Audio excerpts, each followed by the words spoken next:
जम्मू कश्मीर में चुनाव चल रहा है। 2 चरणों में 6 जिलों की लगभग 26 विधानसभा सीटों पर वोटिंग पूरी भी हो चुकी है।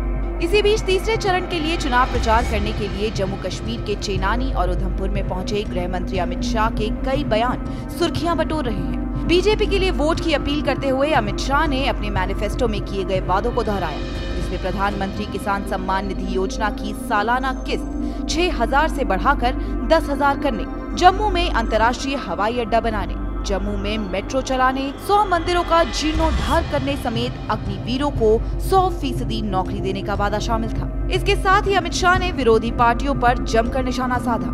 शाह के निशाने पर सबसे ज्यादा अब्दुल्ला परिवार और नेहरू गांधी परिवार रहा, जिसमें उन्होंने कहा कि नरेंद्र मोदी जी ने जम्मू कश्मीर से धारा 370 को समाप्त कर दिया।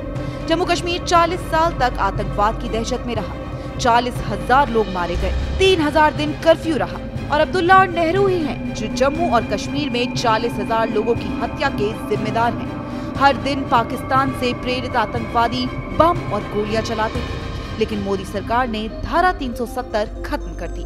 अब ना पत्थरबाजी होती है, ना ही गोलियां चलती है। कांग्रेस, एनसी, पीडीपी ने ये पूरे जम्मू कश्मीर को आतंक में झोंकने का काम किया।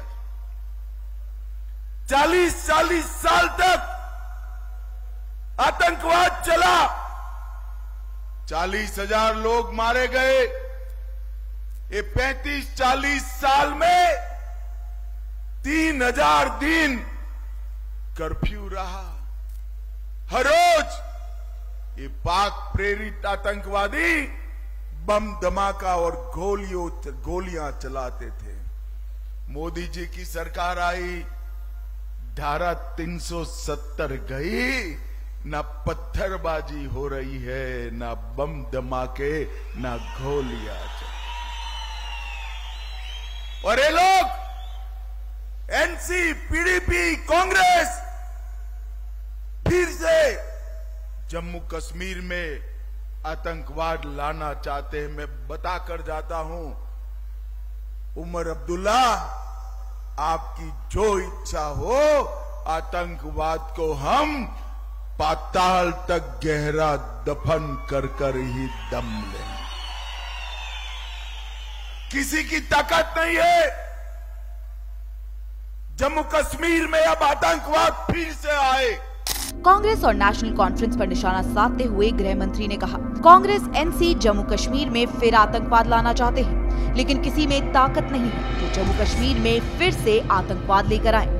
अब केंद्र में प्रधानमंत्री श्री नरेंद्र मोदी जी की सरकार है। नेशनल कॉन्फ्रेंस को निशाने पर लेते हुए अमित शाह ने कहा कि हमारे देश की संसद पर जिस अफजल गुरु ने हमला करवाया, उसकी फांसी की सजा का ये लोग विरोध कर रहे हैं। उमर अब्दुल्ला कहते हैं कि अफजल गुरु को फांसी नहीं देनी चाहिए। अमित शाह ने उमर अब्दुल्ला का नाम लेते हुए कहा कि आप आतंकवादियों को बिरयानी खिलाते रहिए, लेकिन जो आतंक फैलाएगा उसका जवाब फांसी के तख्ते पर ही दिया जाएगा।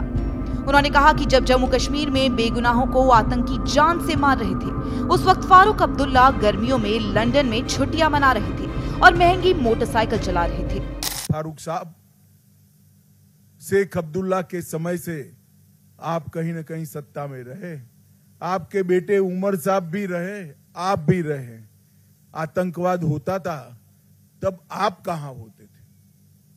भाइयों बहनों, जम्मू और कश्मीर में आतंकवाद चरम सीमा पर था। अब्दुल्ला परिवार लंदन में मौज मस्ती कर रहा था, मौज मस्ती कर रहा था। मुझे बताओ, ये लोगों को अधिकार है जम्मू कश्मीर के वोट प्राप्त करने का?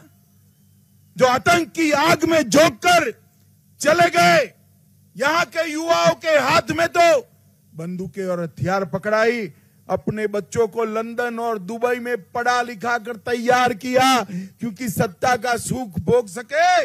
मगर अब नहीं होगा।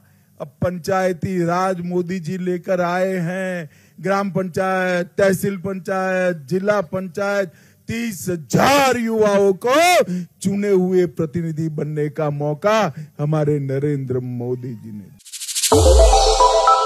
श्रेष्ठ भारत पर खबरों से जुड़े रहने के लिए चैनल को सब्सक्राइब और लाइक करें, बेल आइकन दबाएं और देखते रहें श्रेष्ठ भारत।